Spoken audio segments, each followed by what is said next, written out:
Okay, we're at item 11, which is the report on University Athletics. Chancellor White. Thank you. And this is a joint presentation. I'll just show a few slides, and then Chancellor Sandin will have a few, and I've asked Laura Weber to join me up here. When we originally talked about this, there were a couple of students who were going to just speak very briefly, and I realized we're in a time constraint. But as you saw, most people had to leave, but Laura stuck it out here. So maybe I'll just tee it up by saying, why are we talking about athletics today? Of course, the board voted back in Strategic Pathways that we would have athletics. In the budget discussion that we've had over the last year, we've looked very closely at this. What is the return on investment of athletics, and what are the important ways in which it influences our campuses and our communities?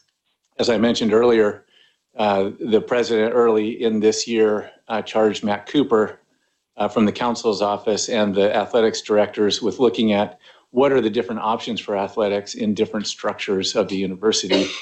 And so a number, because if there was one university, what are the options? If there's 3 universities, what are the options? And what are the options for reductions?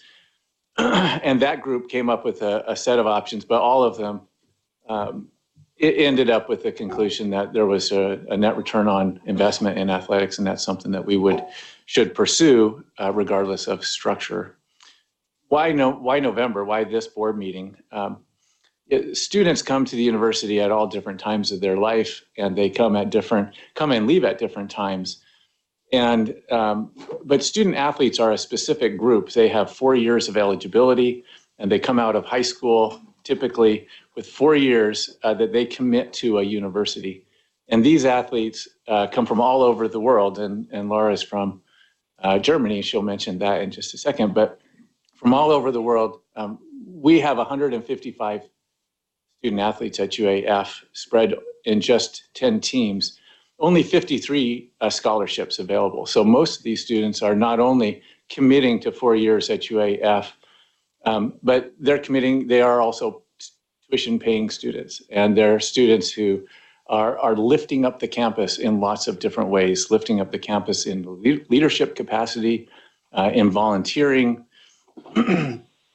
And November is important because if for whatever reason we were not to continue to support athletics, athletes would need to know, because their eligibility is running out and they have to be able to commit to other universities if that's the case.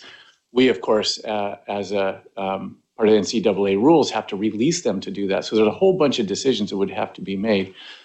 And so it was important at this time that we commit to athletics and that commit to the budget challenge that we have, but this important part of our university. And so I just asked Laura to spend a minute, maybe 2 minutes talking about why she's here.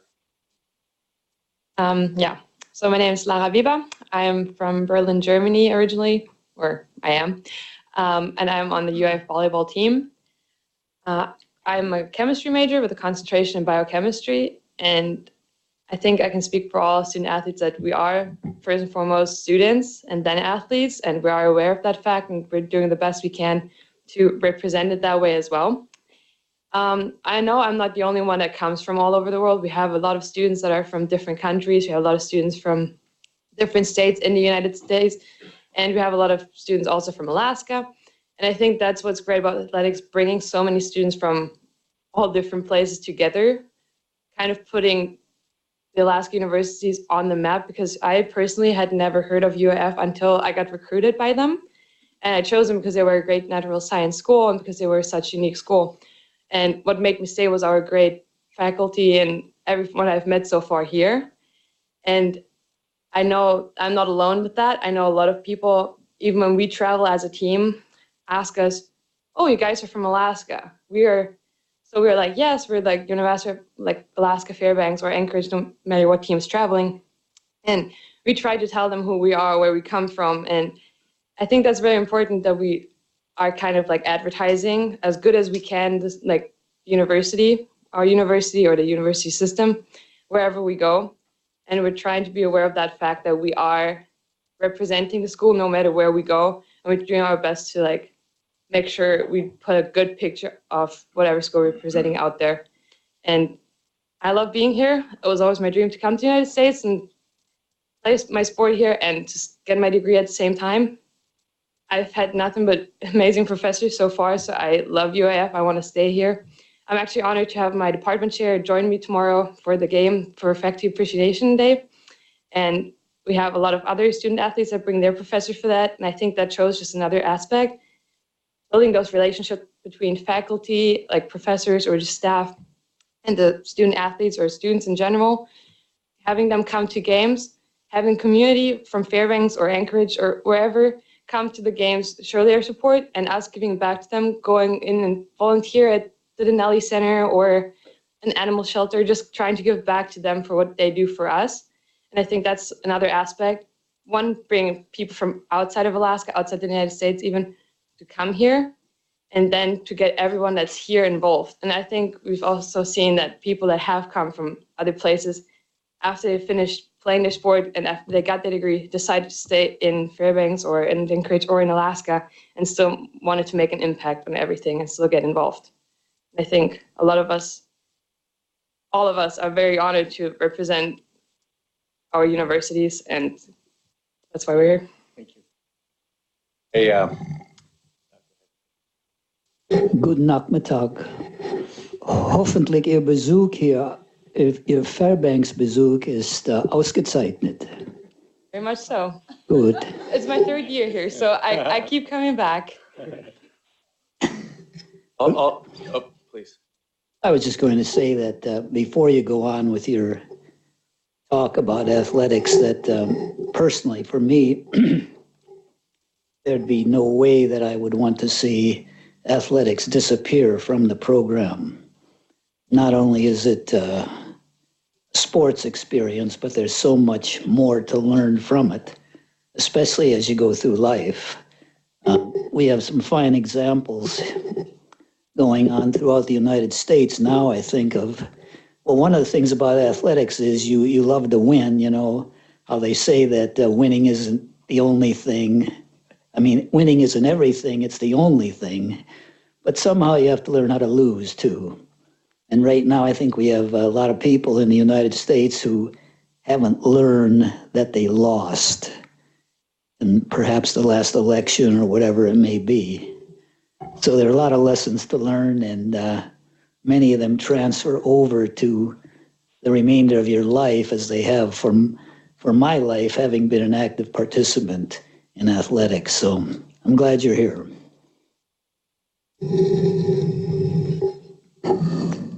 Thank you. Chancellor White, I recall, and I am also having been an athlete before Title IX, you know, so we got nothing, but we got some acclaim when we won. But I'm, of course, very supportive of athletics. I do wish to see the reports and how much athletics costs us, and maybe you have those numbers here, because the last time we had this discussion, the president extended the programs through the spring, through March, and you were wanting to make sure that we understood what was going on, and I expected to have the alternatives and the money in front of us. And I don't know if you have that today, but that's so important because we have a fiduciary duty, and particularly in the state of economic downturn, as you know, there's some members of academia that will write to us. And so how would you propose that we get all this information to the regents and then we can go forward? Thanks. And the goal, that the target that we were given was that our general fund support no more than half of the cost. And so we are now driven that cost down, so our general fund is supporting less. And I can give you all the numbers. So, but we need, report that Matt Cooper. I need to know how much, like people ask me, because you know that when you're going through this, They look at adjuncts, athletics, and administration, the 3 A's. So they asked me how much it costs, and I know we pay the way, all this. We need to know the numbers so we can make we don't do our fiduciary duty if we don't do this. So how long will it take? When can we get the numbers? I can tell you numbers now, and I can send a memo through the president this week. Well, I guess today. I'll be here until the end of the day today. We can send something up through the president to the board chair next week would be fine. We have all of the numbers. I have them right here, and I can tell you. I mean, it's $2.6 million. That's what we spend in GF. That does not include then any of the tuition and money that comes from. Totals. And that adds up for us for a total. If you include corporate sponsorships, we have $1.4 million in corporate sponsorships that comes to offset the cost of athletics, and the total number is about $4 million, a little bit above 4 million, 2.6 in GF, and then the balance in all in with sponsorships. Scholarships. Yeah. Everything all in. And I'll get you. We'll lay that out for you. And I also want the copy of the memo from council so that we know what our options are. Okay. Certainly, that's. We never got that, and I know we were supposed to get it, but we never. Well, the memo that Matt Cooper and the ADs put together was related to what are the options if there is one university, no UAF, no UAA, UAS? Is there ways to have athletics in that? So that group was recommending, if we're status quo, that we continue athletics with the requirements that the board put on the financial balance. But what is it if there's just one UA, one accreditation? So those were the conversations and the options that subcommittee put together. But we can forward that to you. But I mean, that would be good, because we should have the option of being able to say yay or nay in our crisis situation to athletics now. I mean, because if we're going to go beyond March of next year, that's what you want to know. That's our decision. So I don't know how we can make a decision if we don't have the information. That's, again, my problem. Okay, and maybe I misunderstood the goal of this presentation, but. The analysis of what would happen under different structures was part of the statewide programmatic review process that was suspended. Correct. So that's why you haven't seen it, I believe. Well, but we were told we would get that. And then we also need to have you understand that from a standpoint, and this is something we talked about yesterday, we're looking at tremendous budget cuts. And we always want to include athletics, but we need to know what options are available to us. Many schools have looked at Division I athletics and say, we have to go to Division II. I mean, that's the type of thing we need to, we can't make informed decisions if we don't have the stuff, so. Okay. Yeah, I mean, I think I misunderstood the meeting, because my understanding was that we were presenting on how we have decided to deal with athletics in our universities. And so. So then. So I didn't understand we were proposing a model for decision at this board. Well, how you're dealing with athletics, because the president gave you through the spring forward, is a decision that has to be made. And so give us the material so we can make it. Okay. Go ahead with your presentation. Well, I mean, I guess I'm a little, okay. Well, there was a misunderstanding amongst members of the board about what was on the agenda for today. And I think we should take that up with the president and come back to you with, with a clarification on that. But I think you should continue with your presentation as intended for today. Okay. Thanks. So in any event, so UAF is just 10 sports. That's the minimum number that you can have. We're all basically fall winter sports. The only Division I sport that we play is men's ice hockey. That's in the WCHA. The rifle is co-ed, and rifle is considered Division I, although there aren't Division II or III in rifle, and so it's just one division. So they don't actually have that separate distinction. Rifle, incidentally, has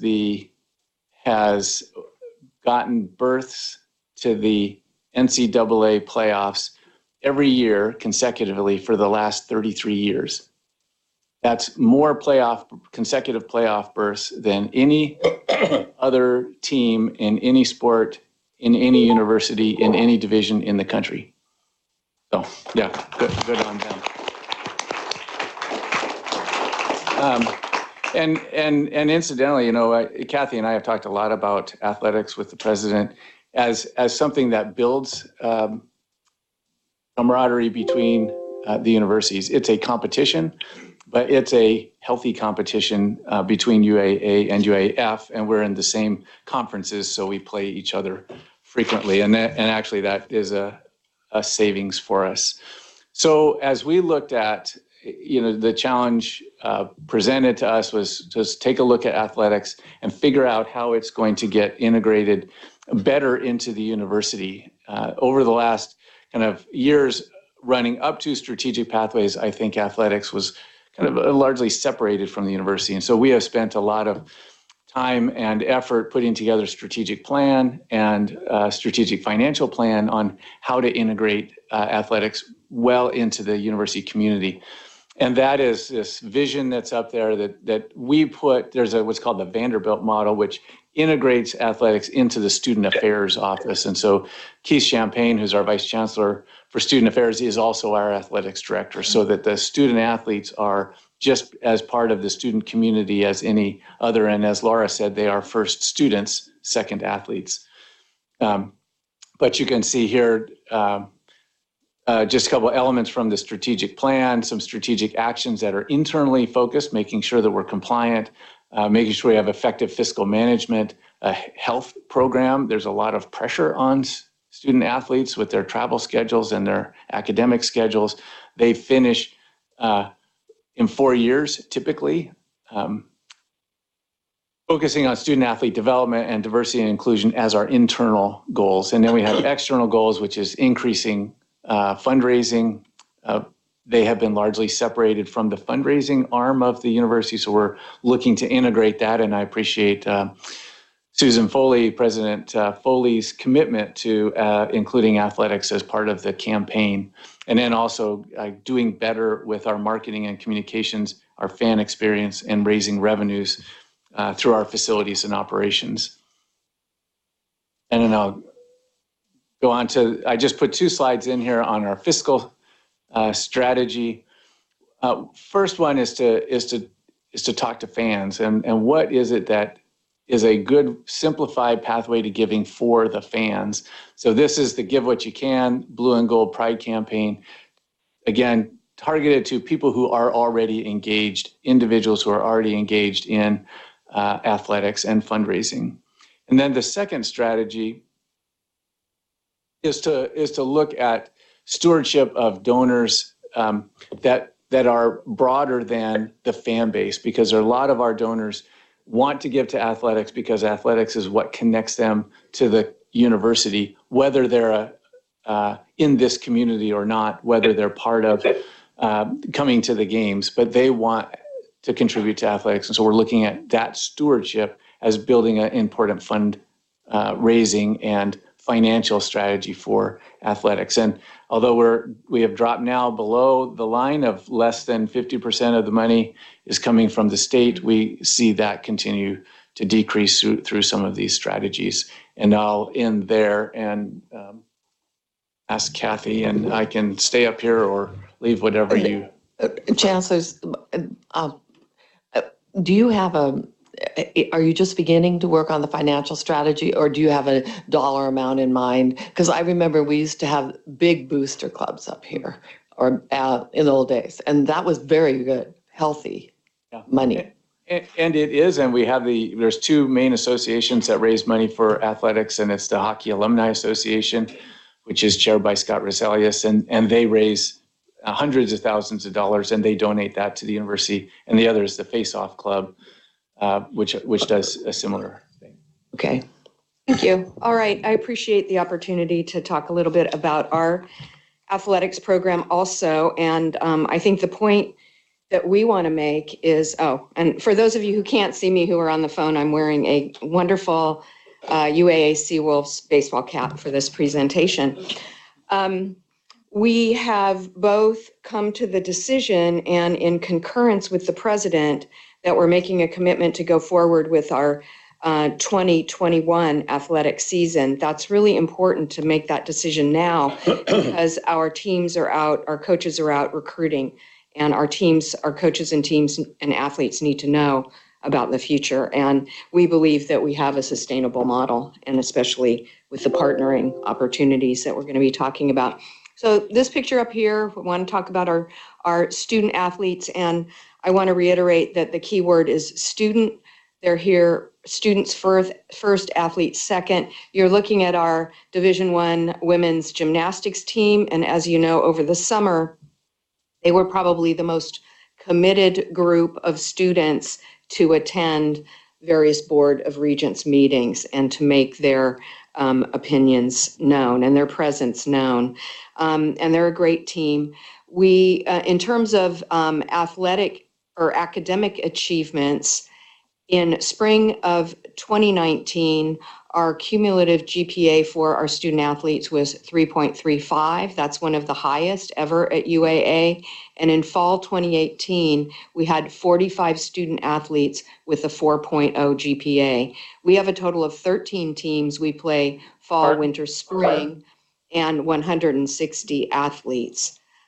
We also find that our student athletes have a higher graduation rate than the general population. In terms of visibility, I just want to kind of reiterate what Dan said. The whole brand of our Seawolf Athletics speaks volumes for University of Alaska and for UAA.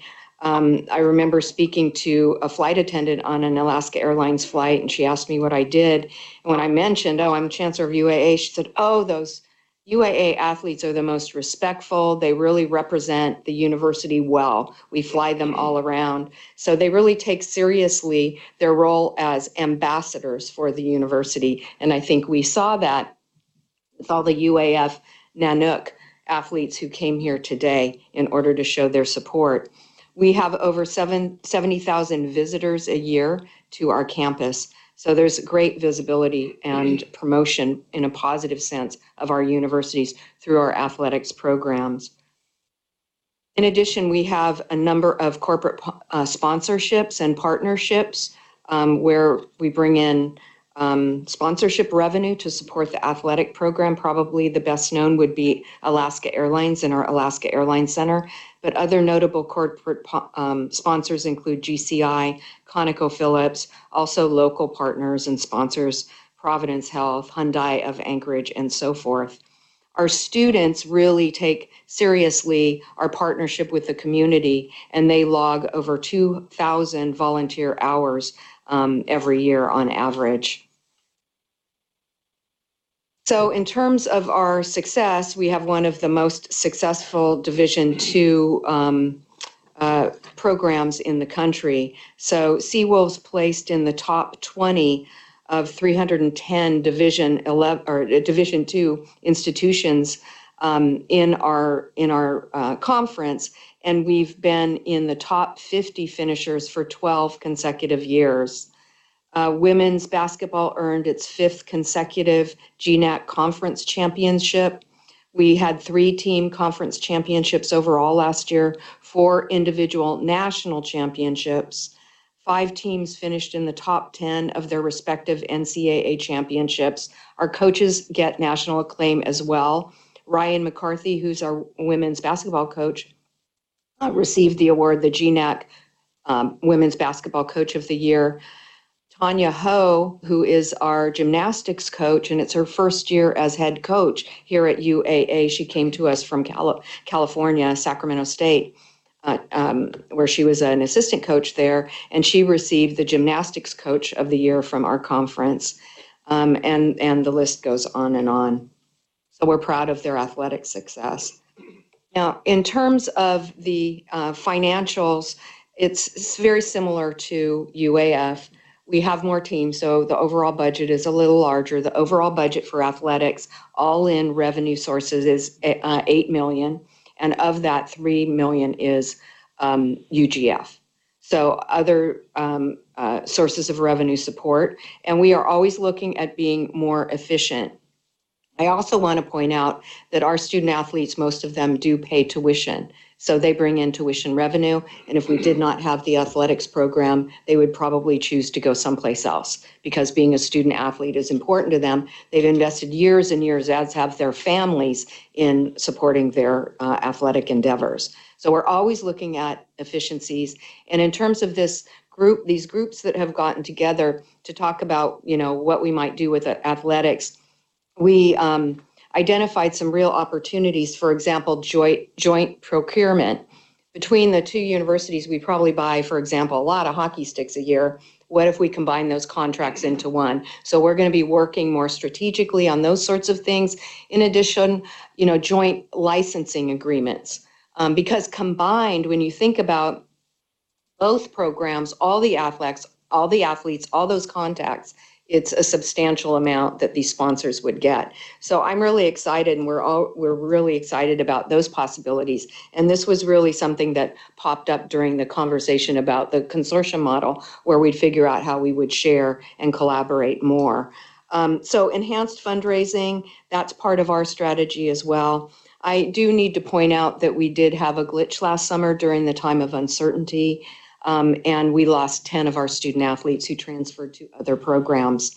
But many of them stuck with us, and I was really grateful to the president for quickly making the decision that we would go forward with our teams this year. After looking at the analysis, because there would be substantial financial penalties for us withdrawing from our conferences without giving adequate notice of termination.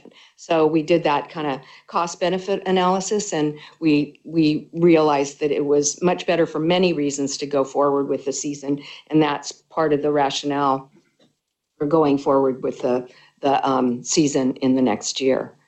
So we really look forward to it. We look forward to another wonderful season. We appreciate your support of athletics, our athletic programs. We think it's an important component of our universities, and we want to work to make them more and more financially sustainable. As you know, we moved our hockey program from the Sullivan Arena, where we were paying to play hockey, back to campus, to our own hockey facility. And so those are the sorts of things that we'll be looking at as we go forward. So thank you for the opportunity to talk about Seawolf Athletics and Nanook Athletics.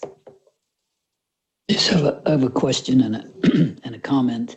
The comment is, I've run into a number of parents and grandparents who come to Alaska to follow their children or grandchildren for whatever athletic event it might be. So athletics is not only a benefit to the university, but also to the community at large, the business owners and so forth. My question is, being the atmosphere here, what it is with budgets, and you mentioned recruiting, have you had any feedback on recruiting, and if those problems that we're facing are affecting recruiting at the moment? We've already signed some new athletes for the next season, so I think I haven't heard any feedback myself. Yeah, I mean, I think our coaches have done a great job of, and I think both Kathy and I have expressed our support for athletics, and that has meant a lot to the coaches that have been able to recruit. But certainly, uncertainty doesn't help. It's just, it casts a pall on things. But I think the coaches have done a great job of managing that and putting together good teams for this season, and hopefully going forward, as Kathy points out, we have a lot of new student athletes this year.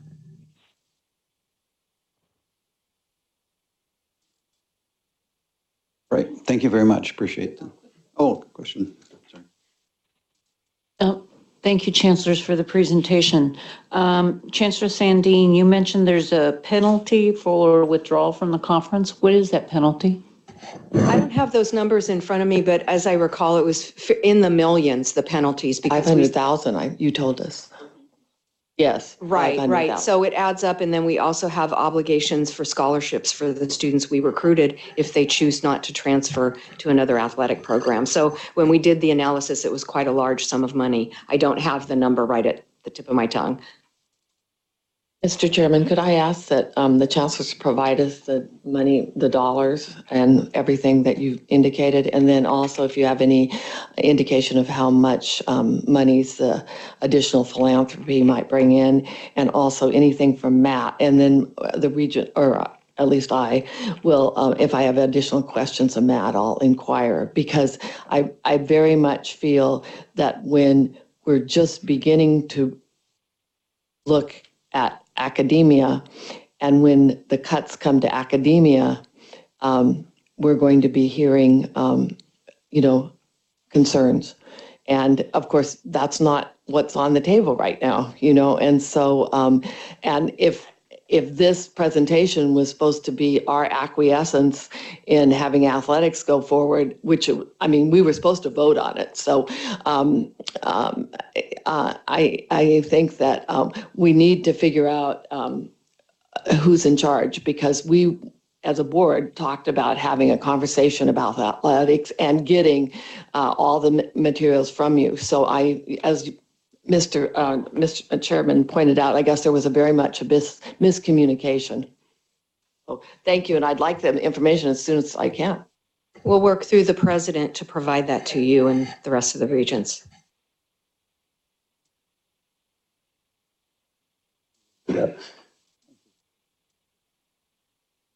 Okay, I would like, So for those that are online and those that are here, did we just decide to have athletics next year? Is that what we just?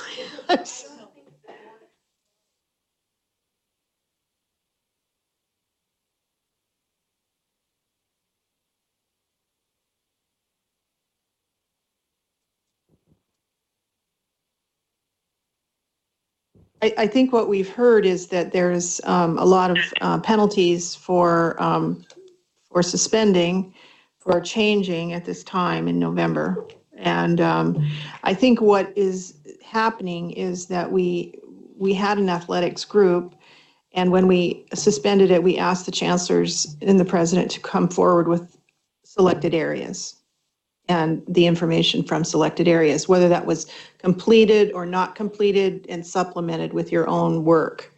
And I think that's the misunderstanding that's happening right now. But I'm concerned because we do have a lot of student athletes, and we do have a lot of families and others that are wanting the answer to the question, what do we do this year? Mr. Chairman, I hear. as long as we get the materials that I've wanted, and I can, I think that the chancellors are out ahead of us, and, it is what it is. But I think the next year, I think the board needs to, when we're doing all of this on the academic part, we have big numbers. And athletics is a huge number. And even though I love athletics, it's a huge number, and we on the street are going to be questioned all the time, and we have been. This has been a big question because they saw it on the agenda. And so I think that the board, I would prefer that the board not take a pass, or not be forced to take a pass next year, because I think this is.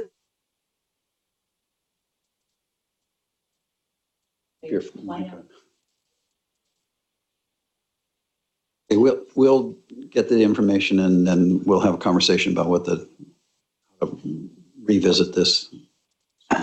Chair, I'd like to make a comment on that. I feel like I don't feel the chancellors have it obviously worked out in their budgets at the moment. So I don't feel like I'm acquiescing, or any other adjective that you'd like to use. I think, I feel like I'm satisfied that it seems like a done deal because they have it worked out in their individual budgets. So I don't really, I don't see a problem with it personally.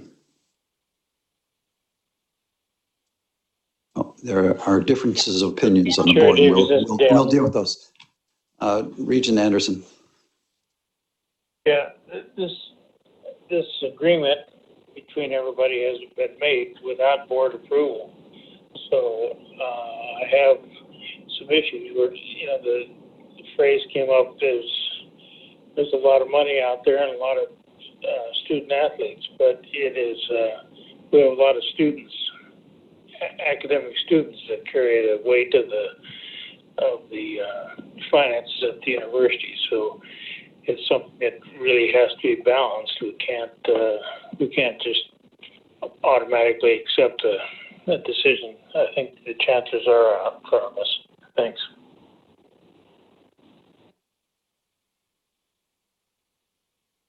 Okay. But we'll get the information. We'll move on. On 2021. But I guess and I don't know, President Johnson, if you have any comments on this, but I mean, just so I'm clear, I mean, is this a explanation of finances? Are you asking for a proposal? I mean, if you can clarify what it is that you want and for what, then, and we can do this offline too. But I'm just want to make sure that I'm responsive to what it is that's needed. What I'm hearing is that the board would like additional information on our athletic programs at UAA and UAF. One, it would like detailed financials, broken out revenues and expenses. It would also like to see information on the fines that was discussed.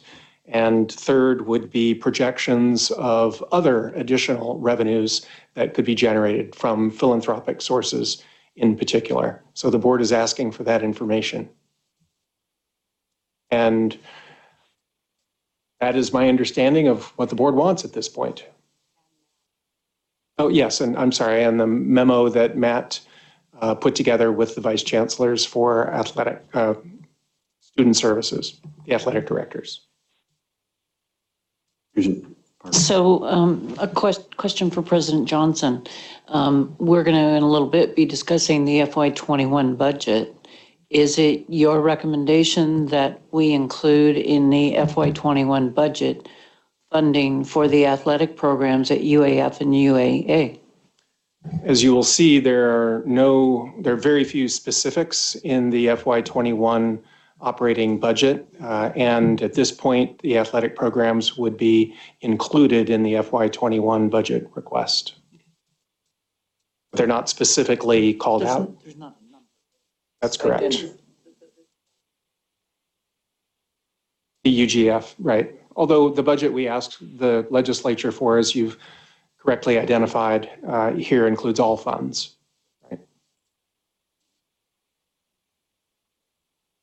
Regent Garrett. Thank you, Mr. Chair.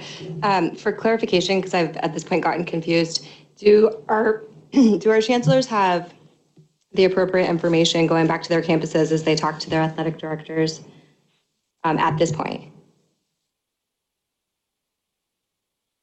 specifically, I think you're asking, yes, we're going forward with our program in the 2021 year.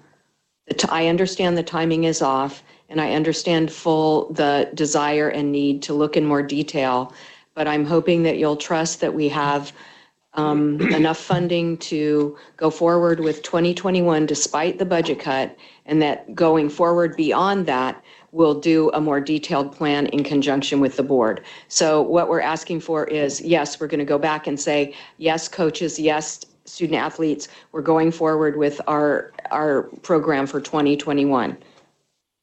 Yes, I'm seeing yes. Okay, thank you very much.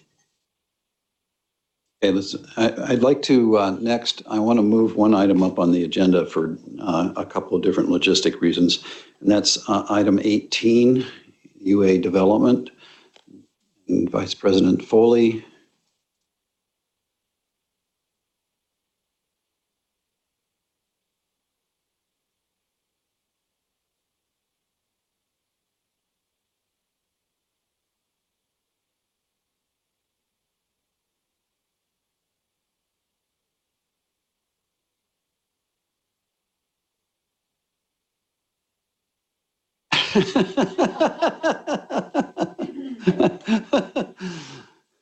Mark is my visual aid today. Thank you. But before we get to him, I'd like to ask for consideration of the motion that is before you regarding the approval of dissolution of a couple of quasi-endowments.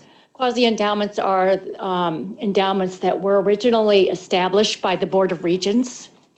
And these two funds are very, very small. Our minimum level for an endowment right now is $25,000. And these two endowments are well less than 10,000, one of them less than 1,000. And the reason we are asking for these endowments to be terminated is so that we are able to use the money that is in those endowments and use it for immediate purposes as originally specified. This is just a way to avoid having funds that are in safekeeping at the foundation, but are incapable of being used in any way. Because until we have the ability to distribute at least $500 in any 1 year, we can't make distributions from these endowments. We're just going to continue to have them build up in value, and then it will take decades for us to get to the point where we can use any of that money. So this is just pretty much a pragmatic issue. Both of these endowments were created a very long time ago when the numbers that might make sense to establish an endowment at were much lower. Mr. Chair, so move. Thank you. Been moved and seconded. Brent, is there any further discussion on that motion as presented in the minutes here? I mean, in the program agenda. Excuse me, I'm getting tired. Brandy, would you call the roll, please? Regent Banya? Regent Garrett? Regent Hughes? Yes. Regent Hargraves? Yes. Regent Anderson? Regent Tuber? Yes. Regent Parker? Yes. Regent Purdue? Yes. Regent O'Neill? Yes. Regent Davies? Yes. 9 in favor, none opposed. Thank you. So the motion's been approved. So. Thank you. Appreciate it. Second item is that I put letters in front of each one of you yesterday outlining what your donations are year to date. I appreciate very much your understanding that having a donation from each one of you is a high priority. And I certainly appreciate, and we appreciate, your contributions of time and emotion and wisdom for the university, which so far outweigh any contribution you could make of money. So thank you. The next item is about donors. And the individual campuses and universities have donors who contribute to each one of them. There also are some donors who contribute to all three of the universities and multiple campuses. So they have relationships with individual donors. I have a relationship with every donor to the University of Alaska system because I head up the foundation where donations are made. And as a result of that, I've had the privilege of having many conversations over the past few months with donors who are concerned about the university, and also with donors who simply say, we're behind you. We are behind you, University of Alaska, and we will continue to step up, and we will continue to support the students who are represented in this room and those others who are within the University of Alaska system.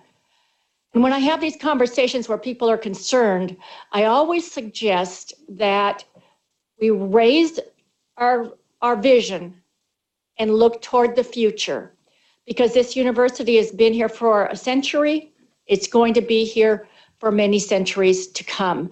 And it's the most important driver of our economy and our state's future. So it's a privilege to have those conversations with donors, but I will also tell you that some of them are tough, because when people are uncertain about any aspect of the university, the first thing they do is pause and say, I'm going to hold off on this donation. That's happening a lot out there. That said, you have the campaign overview in your materials, and I will tell you that as of today, we are about $250,000 from a cumulative $100 million in campaign counting. Now that includes pledges. It includes, there was a high number for UAA in 2019 in, let's see, it was seven, am I getting it right? I'm not going to get it right. Anyway, there was $5 million of that. That was a pledge by the Rasmussen Foundation to support the ANSEP program. The receipts from that are going to come in over a 10-year period, but the pledge itself is counted in 2019. So it's a little bit strange the way the counting happens, but good job, everybody. We're at almost $100 million, so that's great. That's great.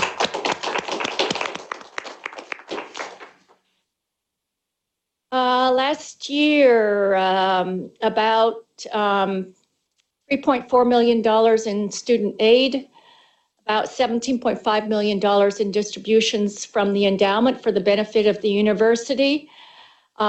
Big increases in some philanthropic grants as businesses have come beside us and worked to support programs that equip their future employees. I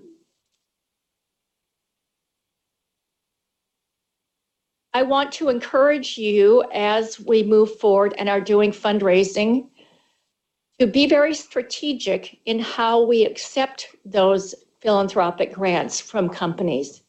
Because when we accept those grants, we are not only accepting a gift, but we are making a commitment to them that we will be involved in the area that they are supporting on a long-term basis. You must never allow a donor's wishes to control your strategic outcomes at the university. I think it's very wise to partner with business, though. Last thing that I have is the privilege of introducing my visual aid, Dean Mark Herman, and he is the recipient of the 2019 Bullock Award. The Bullock Award was established by, good. I was going to give you more of a buildup than that. Come on. Yeah. The Bullock Award was established by Edith Bullock, who was both a regent and a director, at the trustee at the foundation. And she knew how important it was to have great individual contributors within the University of Alaska. And she gave the foundation board of directors the privilege of selecting each year someone who just exemplifies that attitude of contributing to the university and really being a high quality individual who students can emulate and all of us can emulate. Mark's got 28 years here. He has led his college in an exemplary way, and now we really want to congratulate him.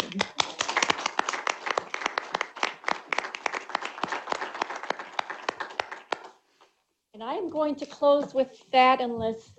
Mark, would you like to make a comment? Just, yeah. Yeah. Well, thank you, Susan. Yeah, so I've been here almost 29 years now, Dean School of Management for the last 11. And I guess I was nominated actually by Vice Chancellor Christy Bell at University of Alaska Anchorage. That shows how we do work between campuses. And I would just like to thank Susan and the foundation and say it's been my privilege to work with some of the finest students and staff and faculty that you can even imagine here in Fairbanks, and also very strong support from the Provost Chancellor and the President and the board. So thank you for that. Well, and thank you for your service. The program is renowned for its strength, and that a lot of that comes from your leadership, and so we really appreciate that. But it's a great program, strong faculty, staff. Thank you. Thank you. Thank you for moving me also. You bet. Thank you. Okay. Now, Myra Dosh, back to the financial briefing. Good afternoon. I plan to offer a brief financial briefing. So let me start by saying I'm pleased with our audit results this year. We had audited financial statements of the university, the Education Trust of Alaska, the University Foundation, as well as a single audit. That's our audit of our federal awards, so both financial aid as well as research and development. So I think that's a positive reflection on our internal control system, our compliance, and really on the staff that do this work kind of day in and day out. And there's quite a bit of material in item 12A in your board packet with regard to the financial numbers, but let me just hit a couple high-level ones. One that I shared with the audit committee on our debt ratio. The board's policy is 5%, so this measurement is our debt service divided by our unrestricted revenue. So it looks like we're going to exceed that ratio. It'll be 5.1% this year. So just a policy flag there as our denominator comes down due to the state GF cut. This does not impact us in any way from a covenant standpoint or externally, but just want to point that out the next time we have a viable financial or financing alternative to take that into account. So just wanted to flag that. The other key item to point out as well is our fund balance for the university system. In aggregate is about 43 million. That's 5.7% of our operating revenues.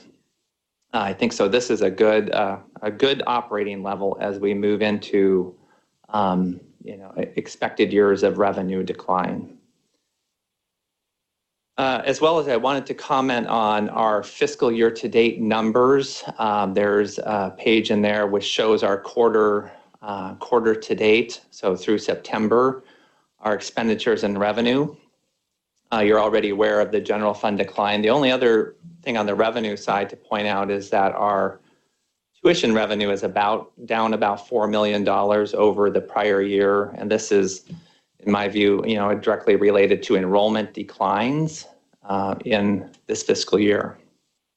On the expenditure side, it does show that we are progressing with reduction. So as we compare this quarter to last quarter, we're down across several expenditure categories, $8.5 million. So this includes salaries and benefit, includes travel, commodities, and the like. And so there's a wide variety of reasons for that, but I think it shows that we're making progress in addressing the overall revenue reductions. Finally, I wanted to close with a little bit of information about the statewide budget, and several regents have asked me to include information with regard to kind of what does statewide do, what kind of revenue and expenses are at statewide. And so there's information in there about our revenues and our expenses, as well as the substantial roles of statewide. So I'd offer you to take a look at that, but let me just say at statewide, there has been in the past, since fiscal year 14, significant unrestricted general fund reductions, about 40%. That's $12 million. About $2 of that was programs that we moved out of statewide to UAF, the MAPS program and the K-12 outreach program during that time period. There has been significant reductions. I expect that we will continue to make reductions as from a statewide point of view, the statewide's budget as we move forward. And you'll hear more about that in the budget presentation later. But so anyways, that's basically what I wanted to share with the regents. And again, lots of good information. The audited financial statements are there under the audit committee. And I recommend that to everybody. And if anyone has questions, I'd be happy to answer those things. Questions? Regent Purdue. Myron, as we look at our general funds now, heading from 302 to 277 next year, is that correct, roughly? Correct. Yeah. What is the total of our tuition and fees for the system? It's fiscal year 19, we closed at 131.5 million. Oh, it is becoming, or it is, as our general fund reduces, it's a significant revenue source for us. Yeah. Absolutely. And I spoke yesterday about the idea that we have the fiduciary responsibility and across all our funds. And one of the things that I would really be, it would really help me if I could understand is how we spend our tuition and our fees. And I know we already discussed fees to some extent. And I understand those fees and tuition, there's formulas and I'm sure the money is well placed. But I think as regents, we need to understand $134 million revenue source and how we're using that. So I would request, Mr. President, that we get an analysis and however you feel we should get it through whatever committee that is or back to the full board. But I would really appreciate an accounting of how we're using our tuition and perhaps back a couple of years as well, just so we can understand. Yeah, I think we can do that. I would ask Myron to ensure that we can actually, track tuition, or to what extent we can actually track tuition as a distinct revenue type from UGF and other revenues, right? Unrestricted revenues. Read my policies. Yeah.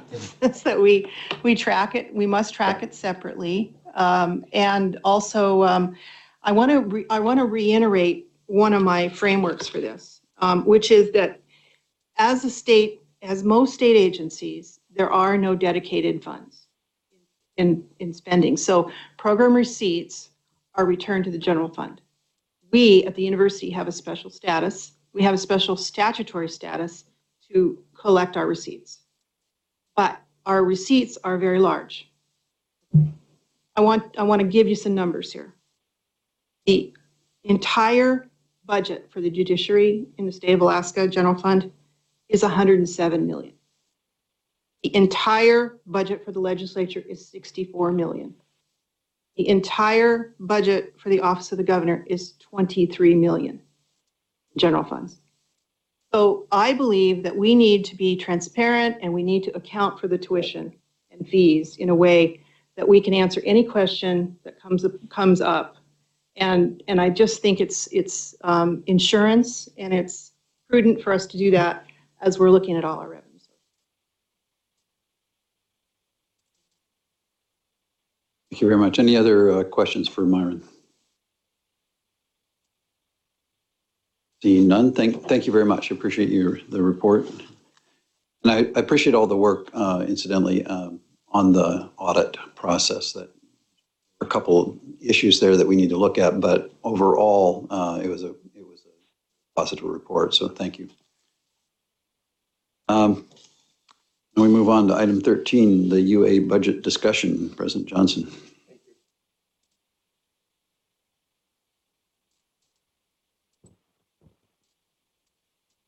Thank you, Brandy.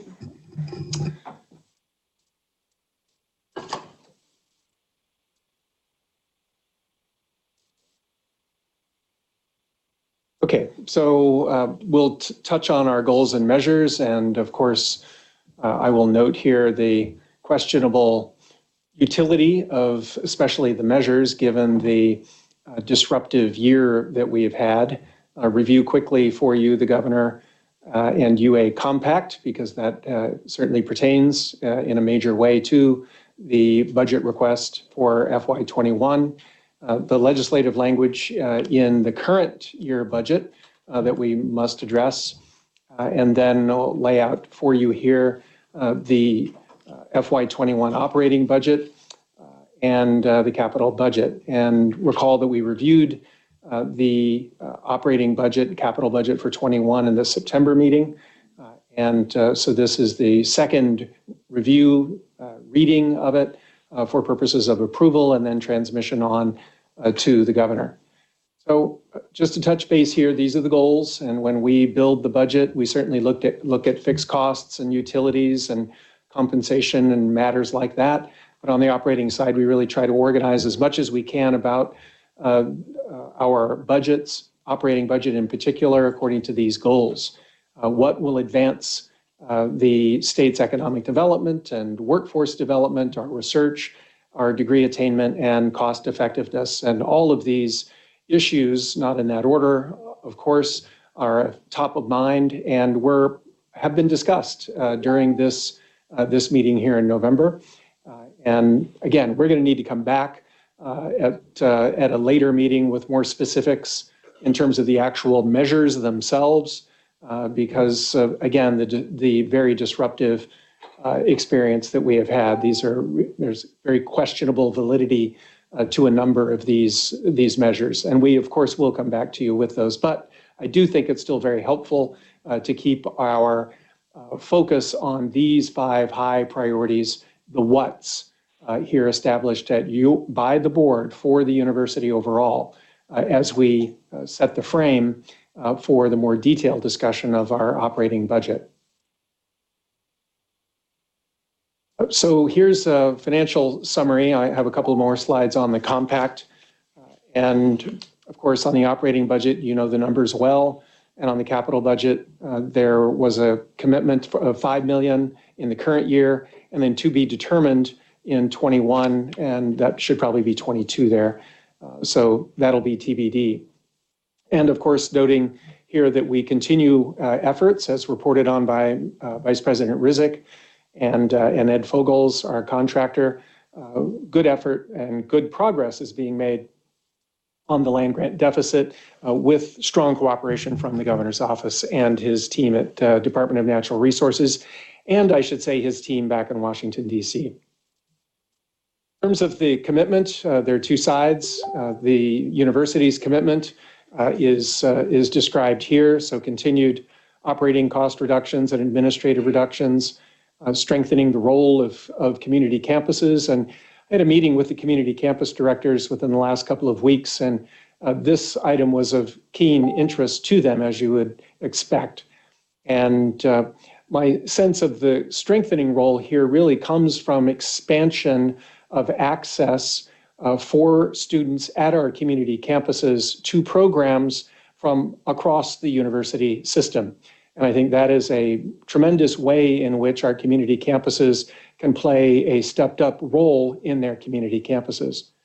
We've talked about our assets and monetizing those, trying to step up our completion rates and focus on campus safety, regulatory compliance, research, non-state income increases, so diversifying our revenue sources, and we've talked about those here, and we'll continue talking about these today and in the future, tuition and philanthropy, our lands, and also making investments to bring down particularly administrative processing costs through technology investments.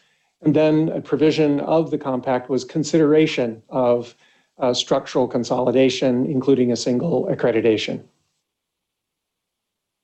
And then on the governor's side, supporting the numbers that are in the compact agreement, continuing to support dual enrollment programs. There is a bill sponsored by Senator Gary Stevens, Senate Education, to expand dual enrollment programs across the state, and the governor has indicated his support for that. FAFSA completion, that's the federal form that students and their families complete to qualify for federal grants and loans. And we rank 50th in the country in our pro rata completion of FAFSA. And as you might expect, therefore, we rank 50th in the country in our pro rata receipt of federal grants and loans. So appreciate the governor's support for programs in collaboration between the university, the Commission on Post-Secondary Education in the Department of Education and Early Development, and then also with the K-12 sector to try to encourage more FAFSA completion. There are 2 states, by the way, Texas and Louisiana, that mandate FAFSA completion as a condition of high school graduation. We're not going that far in our conversations with the governor's office, but there are some additional efforts that can be made there. The governor has indicated his continued support for the performance scholarship and the AEG. I'm going to look to Michelle to correct me here, but I'm estimating about $18 million of tuition dollars that come from these programs to our students and then come to the university via tuition. So it's serious here that we have the governor's continued support. Included also here is WWAMI appropriation. There's a $3.1 million that goes from the state via the Department of Education and Early Development to the University of Washington to cover not all the I mean, those students still pay tuition, but to cover UW's costs for the WWAMI program, for the 80 spots we have in that program here in Alaska. And there are positions that are supported by those funds at UAA. So again, an important priority for the university to make sure that continues. Yes.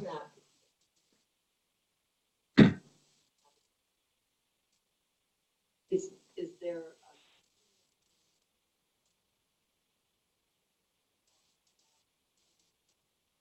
does he think it should be changed? For those online, Regent Hughes' question was, does the governor think the appropriation ought to be changed? And that's not the subject of discussion. The question is, where would the appropriation live? Would it continue to be in the Department of Education and Early Development, or would it be at the university?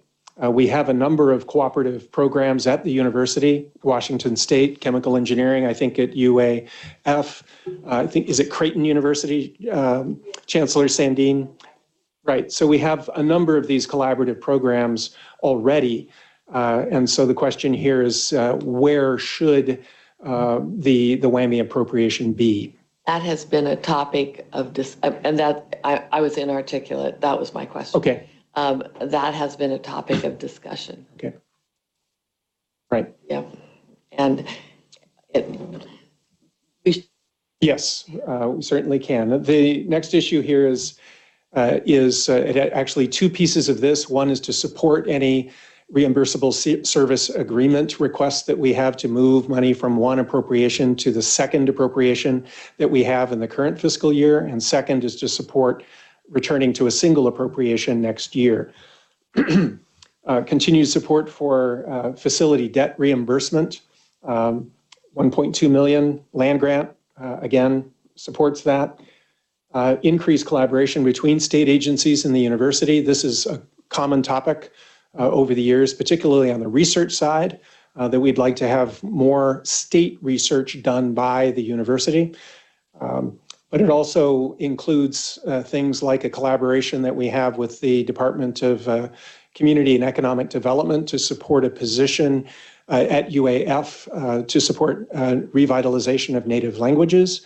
And I had a very good meeting with the Commissioner of the Department of Labor and Workforce Development last week. We talked about a number of potential collaborations, but one that's not potential, it's happening, is between the Department of Labor and the AvTech program that it operates on the one hand, and our community campuses that are on the water. We have a national initiative for a maritime trades training consortium.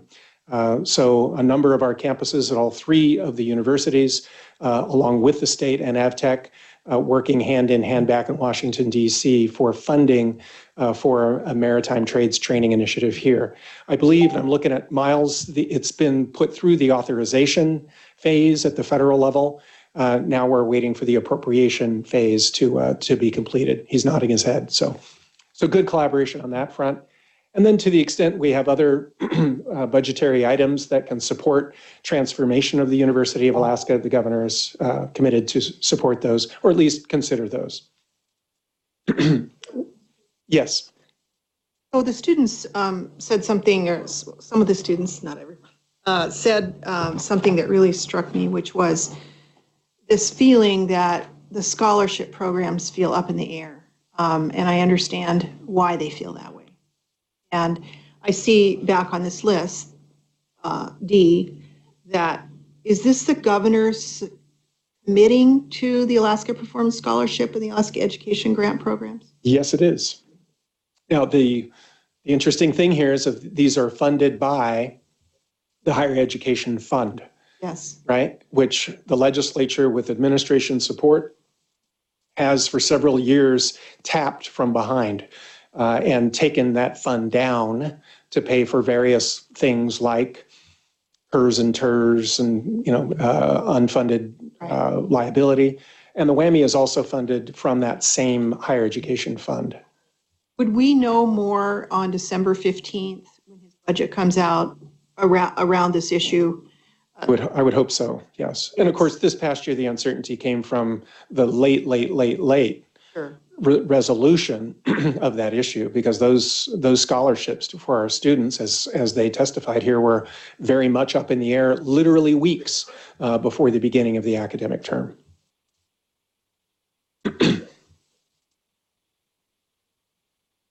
So at the same time, we have this legislative intent language regarding consideration of a single accreditation.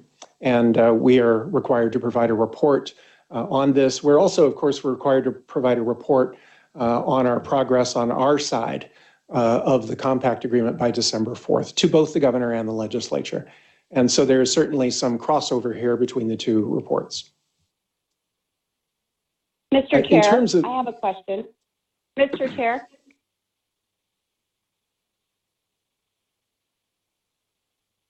And go ahead, please. Is it fine to ask her? Okay. Jim, so as we're moving forward, I'm thinking of Joe Heckman's comments this morning as she said that we're not hearing from 75% of the population. And I think about the legislature as a whole. I know we have a lot of support, but what is the likelihood of the legislature getting impatient with our decision-making process, with some maybe feeling like we're not moving fast enough or making the appropriate decisions, or as Mary Hughes is referring to, that we are not truly taking up our authority and our fiduciary positions?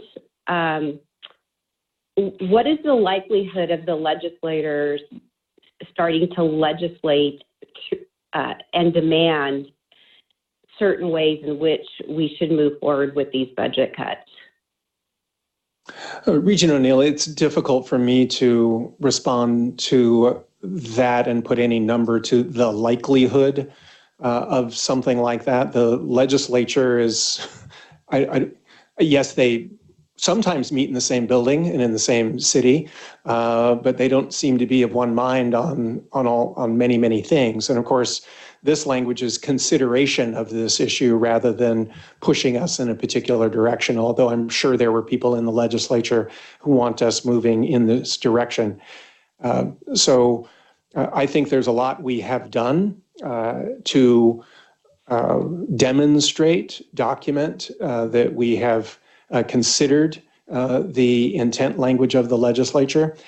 I imagine there may be some legislators who will be frustrated, who will be impatient, and I don't know whether they will, as many other state legislatures have done, manifest that frustration by passing legislation mandating certain things.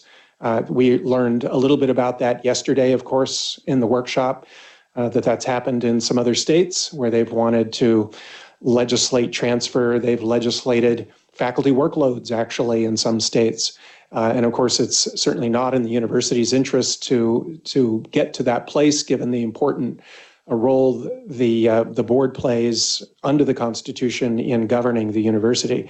So I suppose there may be some risk, but I do think that we have taken concerted steps in the direction of certainly consideration of the intent language passed by the legislature.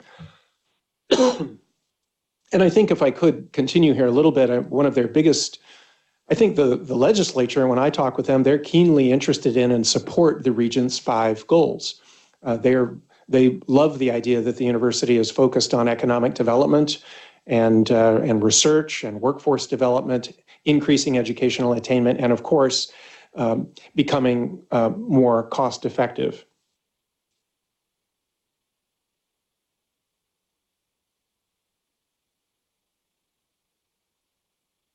So I'm on slide 9 now for those online. And so this slide describes the consideration that the board and the university has undergone with respect to the legislature's intent language. I would add to this list of steps taken, the presentations made yesterday and the discussion that we undertook in the workshop. Thank you very much. I think an additional step taken and something that we would add here would be the substantial input that we have received from university governance and members of the public with respect to this issue. And in addition to that, I would note that there are weekly meetings between Vice President Layer and indeed all comers now. I believe we've encouraged the chancellors to attend themselves and have their staffs participate in weekly meetings with the Northwest Commission on Colleges and Universities. So I think a substantial body of work has been done to demonstrate that the board has considered this intent language of the single accreditation and may, at some point in the future, return to that topic. Any questions at this point from the board on this topic?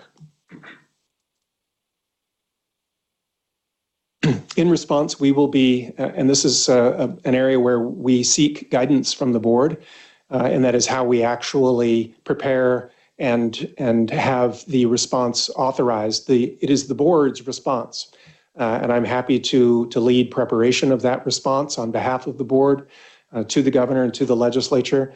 But I would appreciate some guidance as to how that is accomplished. You might consider a delegation to the chair of the board, for example, but however you would like to be involved in the preparation of that draft, we would appreciate it.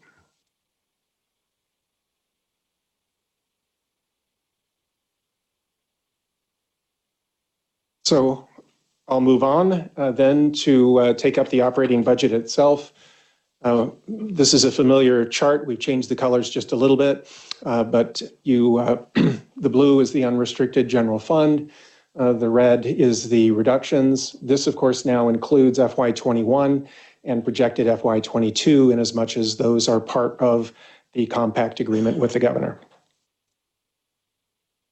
This format you've seen, you saw this in September, and this lays out the reduction at 25 in FY21, 20 in FY22, for a total, including FY20, of $70 million.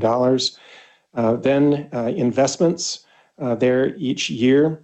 Difficult though this is to do. I recall Sally Johnstone yesterday talking about how difficult it is when you're reducing to actually be trying to generate some money to invest in growth. But that's what that is intended to do. And then the detail here at a high level, the detail here on how those investments would be allocated across strategic initiatives. So a modest $5 million in each year. Compensation in each year, first for equity and specific market adjustments to bring our people up to, over a 3-year period, 90% of the market mean. So not bringing them up to the mean, and certainly not bringing them up to the max, but bringing them up to 90% of the mean over a 3-year period. I think that's an extremely modest goal, but it's something that it's important, I believe, for us to pursue. General market is trying to address the cost of living impact and the negative impact on our faculty and our staff, particularly benefiting those faculty who are not way below market, so qualifying for the equity and specific market increase, the first category, but our folks haven't received across-the-board increases in 3 to 4 years. And so I think it's about time that in FY21, we put out for those employees a 1% base salary adjustment. And then finally, Title IX and safety, we're not proposing an adjustment in 21 or 22 in this area. We have funded that already in FY20. And if we have time, we'll get a report from Mary Gower here, and she'll talk about a review that we're doing with a national Title IX consultant expert to assess our Title IX teams, staff, and give us recommendations on any additional investments or reorganization that we need to make to continue our strong efforts in that area.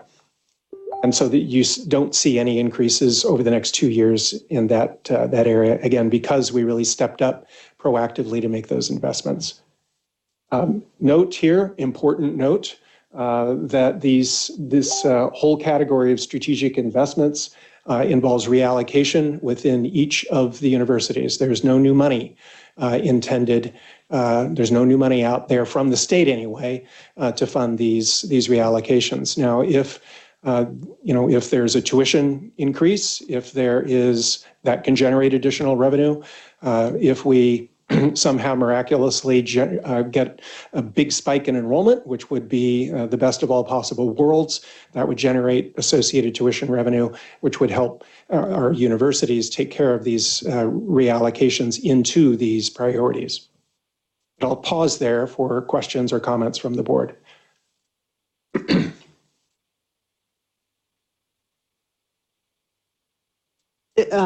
This is very daunting, isn't it? Are you asking us today to make this decision so you can submit this, or are you asking? You're not. Well, you're asking us for the 25 million reduction, of course. That is correct. That can be submitted. The reinvestments issue, is this something we can continue to discuss? Well, of course, we can continue to discuss it, but we do include in the package that we send on to the governor, we include detail as to, the programs that we're looking to fund and our priorities for the upcoming year. Technically, though, and I'm looking to Michelle for this because she knows that technical side, technically what we're asking for is the top line number. But there will certainly be information that the governor's office and legislators expect to see about the detail of the operating and capital budget requests. As the rollouts of the initial compensation adjustment, equity and market, I think there's probably divided sentiment about that at our universities because it causes more cuts in other things. So I think there's a very basic philosophical issue here, right? Yeah. And every organization over centuries and millennia has dealt with this issue of equity on the one hand and hierarchy/merit on the other hand. And I think that what we're trying to do here is make sure that we can recruit and retain our top quality faculty and staff, those folks who could leave and have, based on our difficult situation. So we've got to take some step to address that, I believe. And again, it's a different philosophical point of view. Others may say it's better to have lots of people who are poorly paid, or maybe it's a fewer people who are fairly paid. On another topic, and perhaps Michelle, we've never done a compact before. So this is a new, and I know it's whatever it is, but do we submit the same type of materials even though we have a compact? I guess we do. Yes, we do. Because that's what we do. Yes. Okay, and then the only thing the compact has to do with it is we know the number. That's correct. But that's our regent's budget. That's correct.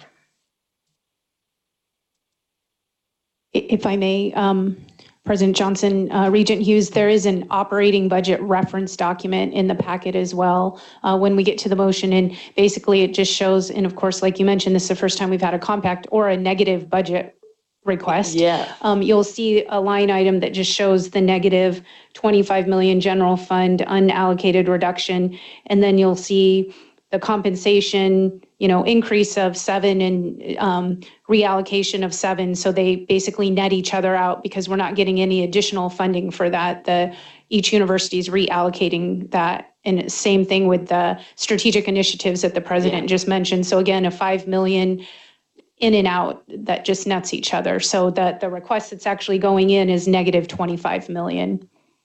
And in the old days, we've always talked about a red book and a blue book. Does with respect to our budget. And so when you go down, or whomever, you and Sherry go down, you're going to be asking for minus 20 million. I will advocate the Regent's budget. Period. And in fact, I don't think, the governor asked me that not long ago. What are you going to ask for? Because of course, last year, I was asking for the Regent's budget, much to the frustration of people in the administration, because unlike others in the executive branch, they were advocating for the governor's budget, which I was not doing. I advocate for the Regent's budget, and if it's this number or any other number, that's what we will advocate for. I know there may be legislators who want to propose other additions, but I will continue to advocate for the Regent's budget until directed otherwise by the board. Right, okay. So I just wanted to make sure because there's new ground rules kind of. Mm-hmm. Okay. Is this recommended motion what we're expected to pass today? Yes, it is. And when we approve this, have we approved the FY 21 budget? No, Regent Hargraves, you have simply approved the request that is going to the governor and then on to the legislature. And then in a normal year, hopefully next year will be more of a normal year than recent years, at your June meeting, you will then approve the FY21 budget as received from the legislature and the governor. So this is approval of the request, and then your formal approval of the budget doesn't happen until June. And prior to approving that budget, what do we have presented to us? What do we see? Regent Hargraves, you will see our distribution plan for the budget that is being received from the legislature and the governor. So how much money is distributed to each of the universities and on the operating side, and for what purposes, that you would be then approving that in June. And of course, this year, we didn't get to do that until well into the year, unfortunately, which creates part of our challenge this fiscal year.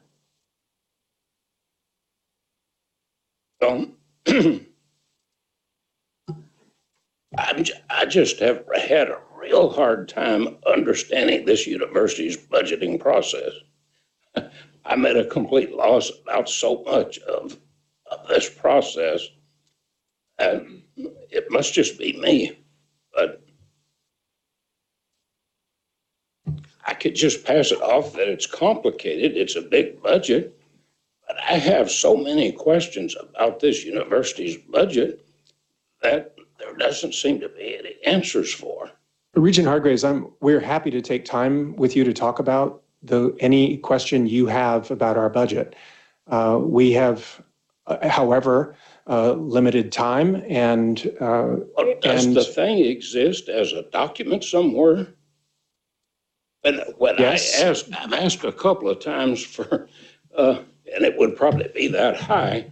We could compile a budget that high. If I could see the detail of the budget. I guess the question, Regent Hargraves, respectfully, I'd ask, what is the utility of having of walking through a 1,000 line budget for a board that is governing a roughly $900 million budget? Well, in my research, I know for a fact there are universities back in the Midwest that do exactly that.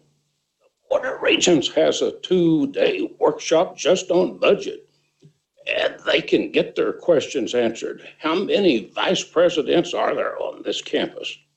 How many? It's detailed. There's a code of a chart of accounts that you can look up that thing and find out all kinds of information. And maybe some of it's wasted. Maybe some of it just isn't important to the individual. But I just happen to be the kind of person who wants to know. And it's amazing how little actual information we've seen about budgets.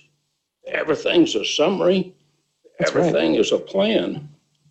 But where's the detail? The detail exists, absolutely. If the board directs me to, in workshop or any other setting, to bring forward detailed information like that to the board, we can absolutely do that. And then again, I'm pleased to work with you through the chair to put together responses to any information requests you have regarding how we spend our money. The people's money.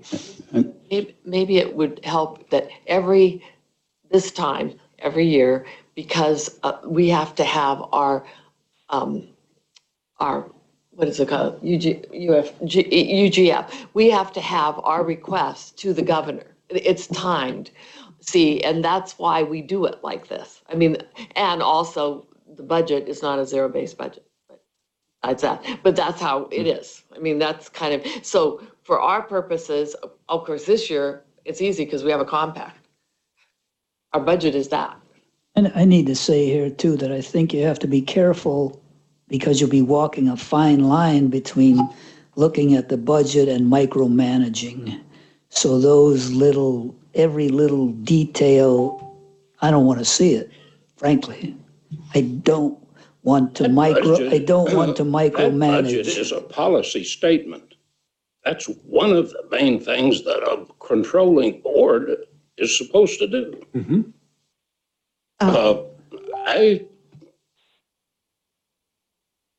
If the motion that is used to approve the budget for a particular year doesn't have the total amount we're approving in the motion itself, I won't be able to vote for it. Does it say, I don't have it right in front of me. What does the motion say, if you don't mind my asking? This motion here? Mm-hmm. This says the Board of Regents approves the FY21 operating budget request in accordance with the plan as presented. The motion is effective November 8th. There you Minus have. 25 million. Yeah.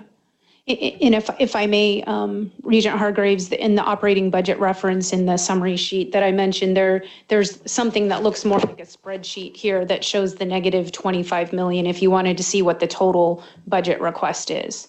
So that is in the reference document that's in the board packet there. Mr. Chair. Could we move, Regent Purdue? Just want to say that I think we could take this discussion offline, and I do think there are a lot of regents who have increasing questions because of the amount of moving parts that we do have. And when you're doing an adding budget, it's a lot different than when you're doing a subtracting budget.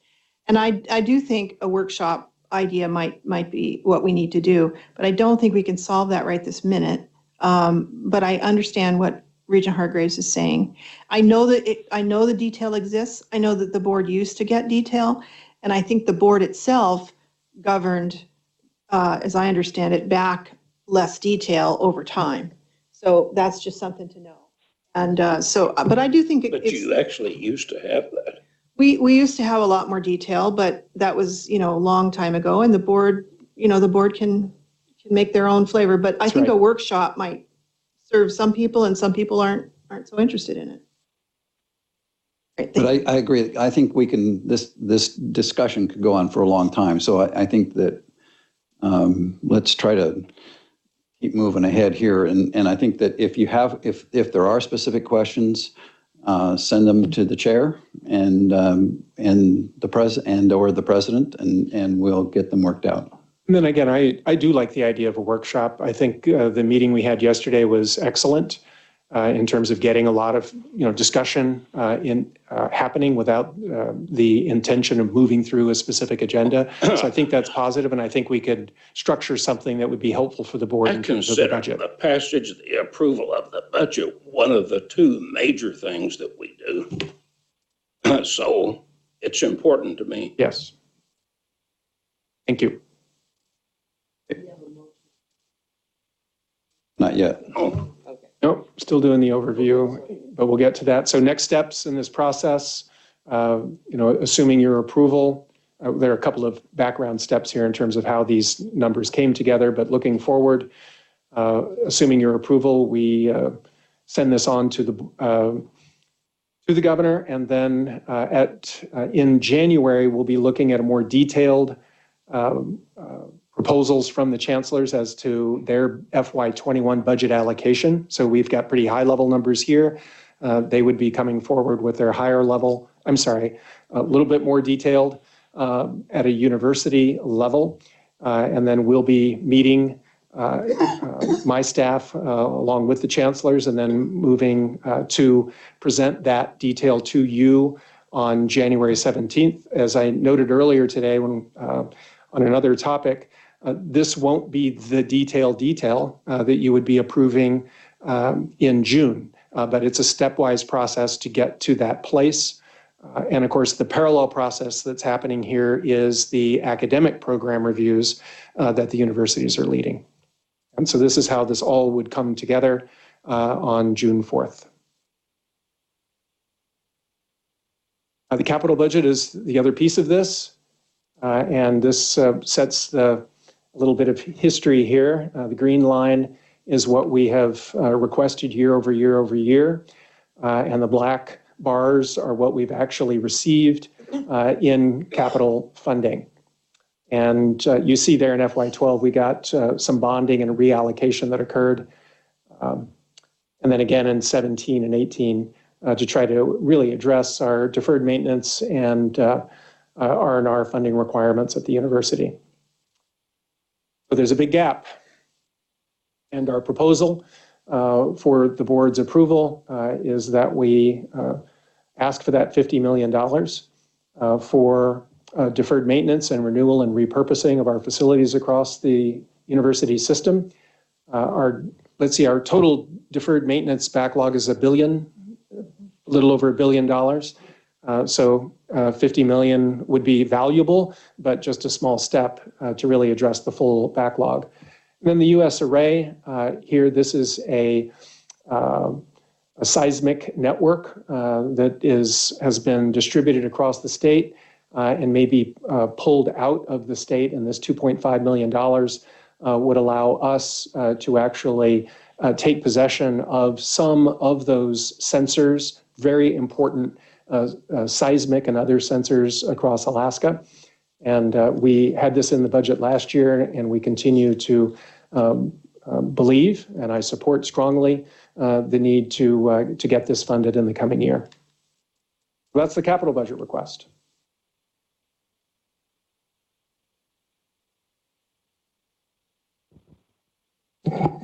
Mr. Chair.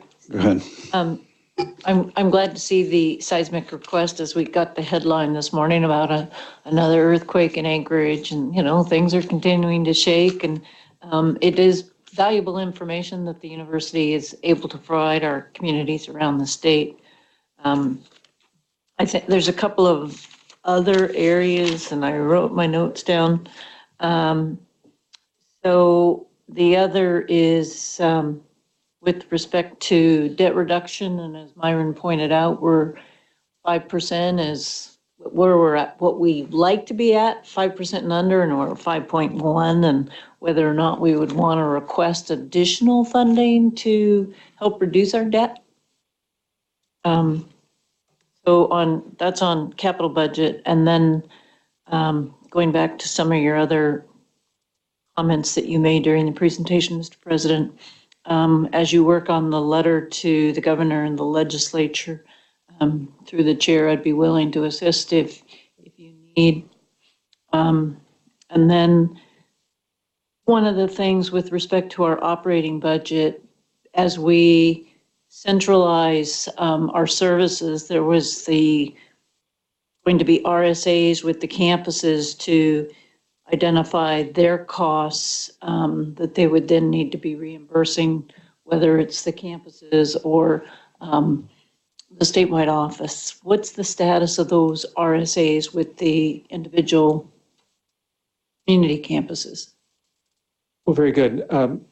Let me ask Myron. Myron is on point with that RSA process, and he can respond to that question, and then I'll take up the debt reduction item you raised. Regent Parker, there are RSAs or reimbursable services agreements that are being processed, and those exist between statewide and Southeast, for example, but they also exist between UAA, for example, and their community colleges, as well as UAF and their community colleges as well. And, some examples of that is, risk allocation for the cost of claims, the cost of processing claims. There's a number of other services, IT as an example, even general counsel activity. So they are being processed. Follow up. So the RSA between Bethel is with UAF, not directly with statewide. Everything you enter into the RSA with UAF, and then UAF then allocates to their campuses, and the same for both Southeast and Anchorage. When I say we, I'm referring to statewide, that those generally are between statewide and Southeast. There are not RSAs between statewide necessarily and UAF because it's in the same appropriation, for example. There are ones between UAF or UA Maine and their community campuses. And I think Chancellor White may want to offer more on this too. So those RSAs, though, have to be approved by OMB, right? By Correct. the state. There are specific rules for those. Yes. Okay, exactly. Okay, and is that process managed by you or? It is. Okay, very good. And then to the question of debt reduction, we do not have a proposal here, but I've been approached by several legislators who've indicated an interest in initiating something along those lines. And so that is not reflected in our proposal, but I would expect to see something during the legislative session along those lines.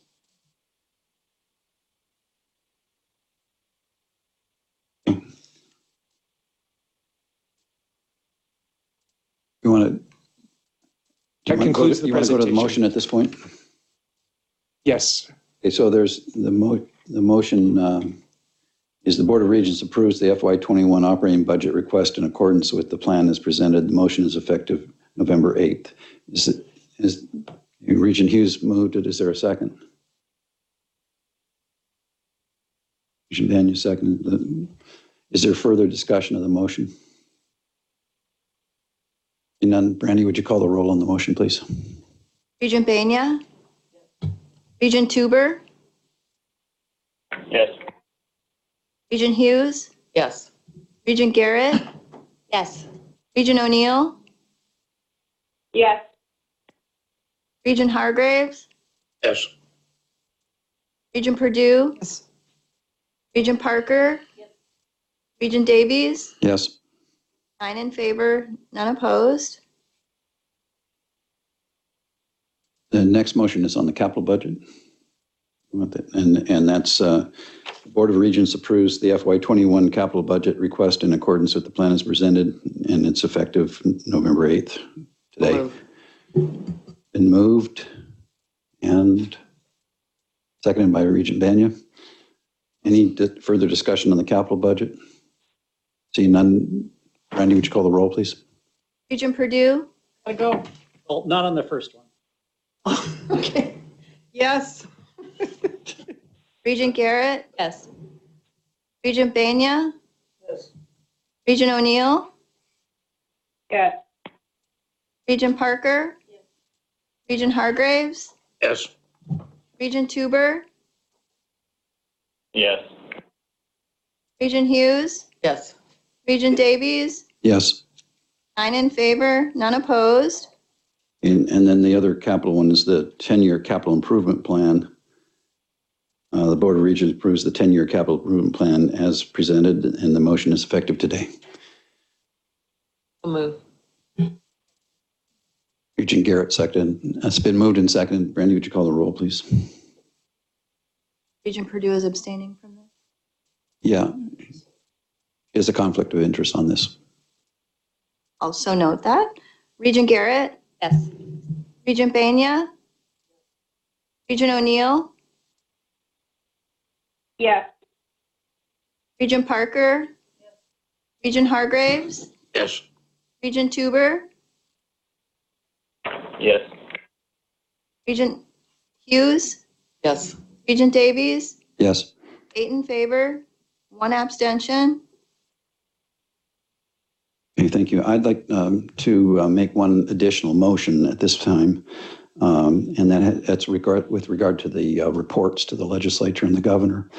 And the motion would be the Board of Regents authorizes the chair, and that's not me, that would be the new chair, to submit on behalf of the board the required responses to the legislative intent language and the compact agreement with the governor regarding consideration of moving to a single accreditation. This motion is effective today, November 8th, 2019. So the idea would be that we're required by the legislature for the board to report. If we don't do something like this, we'll have to have another meeting to do that. So I think what would be the most cost effective in terms of time and is to authorize the chair to work with the administration, get some language together, consult with a various number of people, and then have the chair be authorized by us to submit those 2 letters, one to the governor and one to the legislature. So that's the motion. Is there discussion of that motion? Or, well, is there a second? I'm moving it. Is there a second? Seconded. It's been moved and seconded. Any further discussion of that motion? Yeah, Mr. Chair, this is Andy. Under discussion, I would ask, is it your intent that we would have the opportunity to see the draft before it went to the legislature and the governor? Yes, it would be my certainly strong recommendation. But this would, the chair in this case refers to Regent Beretta.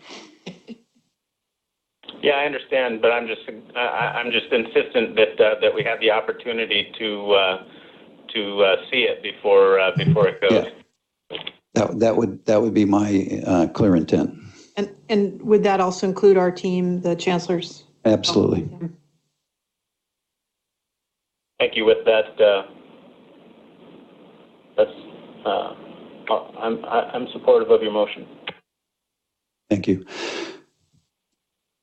Not seeing any further discussion. Brandy, would you call the roll on that motion, please? Regent Purdue?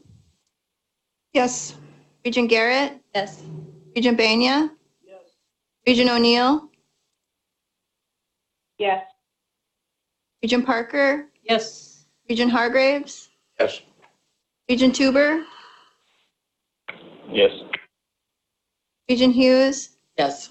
Regent Davies? Yes. 9 in favor, none opposed. Thank you. Do we want to move? We're moving on to item C. Tuition.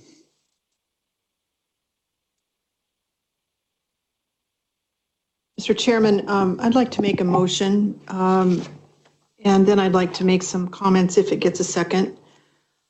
I'd like to move to postpone to either January or a special meeting as the president determines the consideration of a tuition increase so that we can have further dialogue with the students who have made some really excellent points about their questions. Second. I'm saying this because we have heard strong testimony and we do value students. I do want to say that you can see from the presentation of the budget that tuition is an important revenue source and could, if we do not grant a tuition increase of some kind, could create a situation where other things have to go. It's a zero-sum game in some ways. Maybe up to 70 layoffs.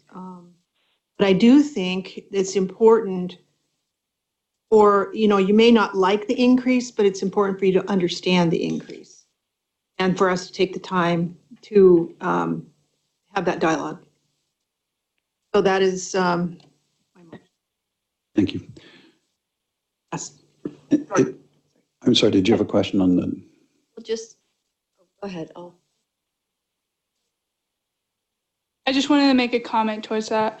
So the students' big problem is that with the tuition proposal, the reason that the motion that we passed the resolution that we did is that we don't know what the tuition revenue is going to, and we got very little justification as to why the tuition is being increased. Like, we don't know why it's 5%. We have no idea where it's going. We just don't know. We don't understand it, and I don't know if we would support it, but we might. It would be very helpful if we knew why.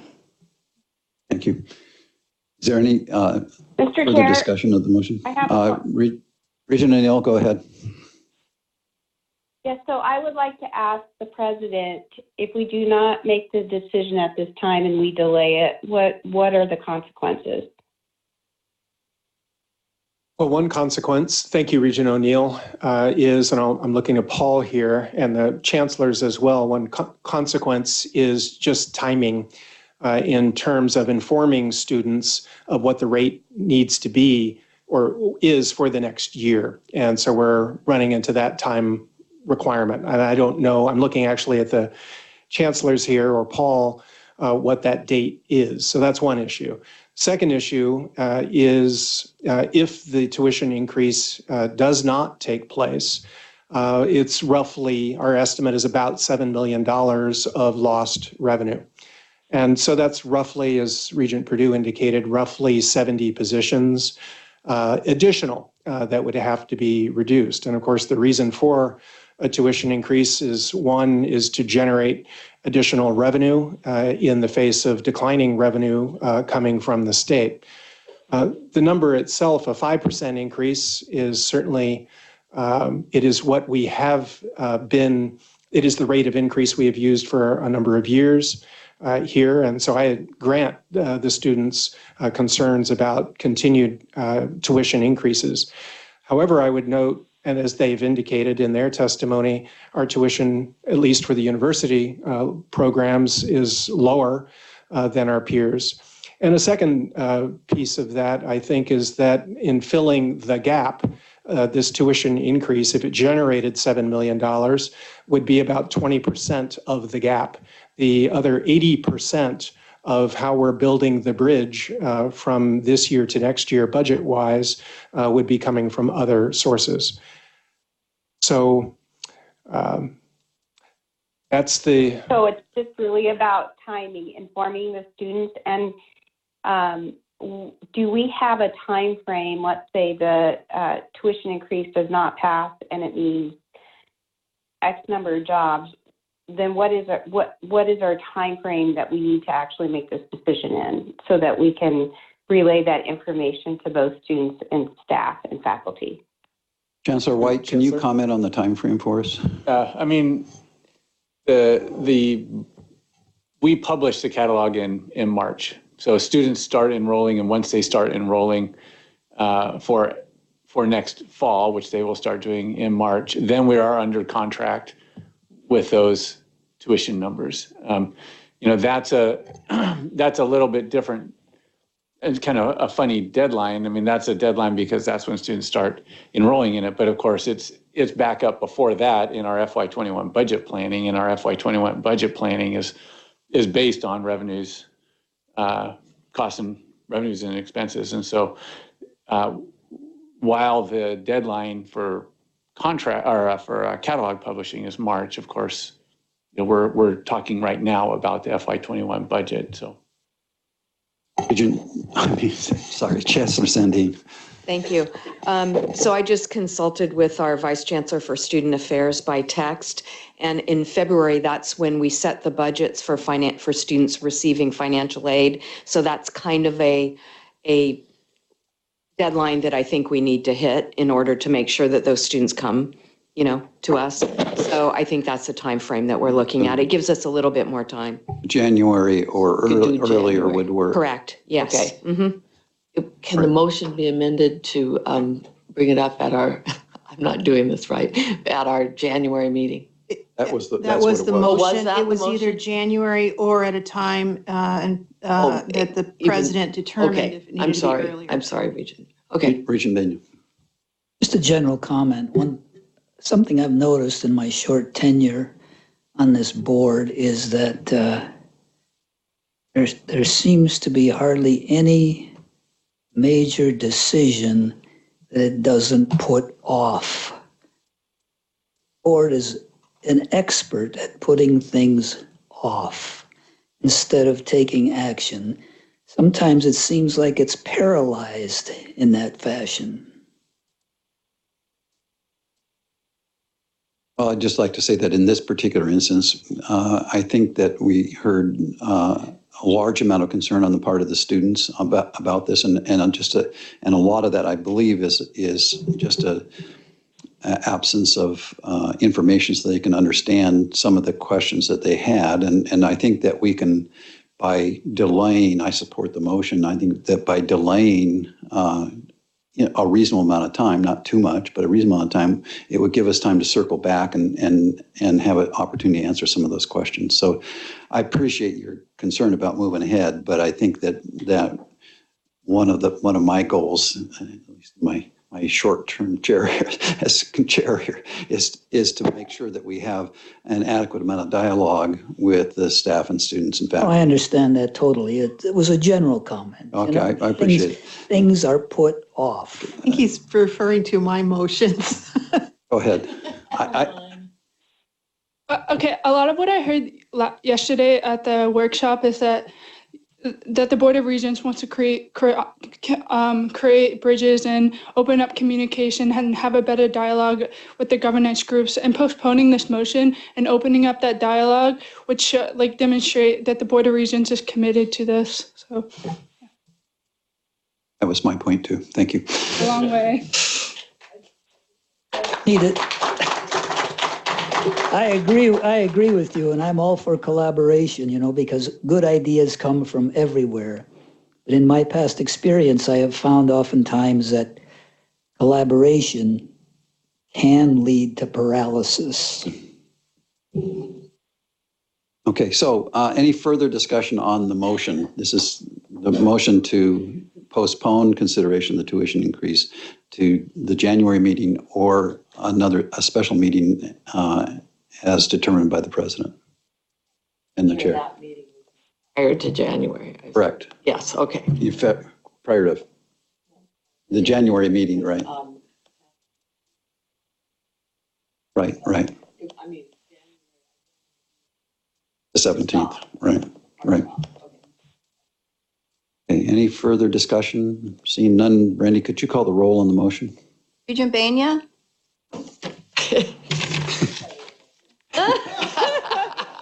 Come on.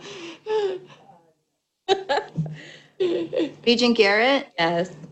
Regent Hughes? Yes. Regent Hargraves? Yes. Regent Tuber? Yes. Regent Parker? Yes. Regent Purdue? Yes. Regent O'Neill? Yes. Regent Davies? Yes. 8 in favor, 1 opposed. Nine